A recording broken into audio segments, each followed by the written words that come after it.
Injili kama ilivyoandikwa na Yohana Mtakatifu, mlango ni wa 8 kuanzia mstari wa 1 hadi wa 11. Somo lenyewe. Walikwenda kila mtu nyumbani kwake, naye Yesu akaenda mpaka milima Mizeituni.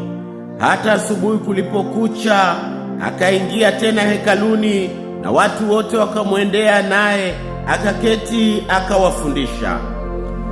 Waandishi na Mafarisayo wakamletea mwanamke aliyefumaniwa katika uzinzi, wakamweka katikati, wakamwambia, Mwalimu, mwanamke huyu amefumaniwa, alikuwa kizini.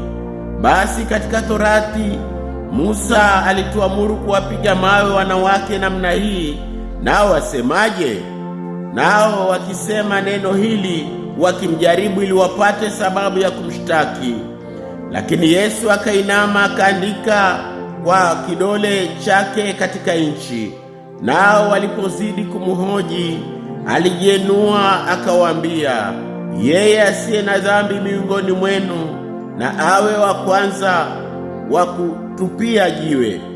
Akainama tena akaandika kwa kidole chake katika nchi.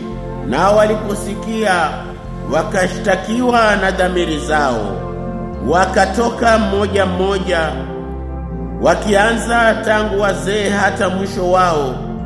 Akabaki Yesu pekee na yule mwanamke aliyesimama katikati. Yesu akajiinua asimuone mtu ila yule mwanamke, akamwambia mwanamke, wako wapi wale washtaki wako? Je, hakuna aliyekuhukumu kuwa na hatia? Akamwambia, hakuna Bwana. Yesu akamwambia, wala mimi sikuhukumu. Enenda zako, wala usitende dhambi. Hii ndiyo Injili ya Kristo.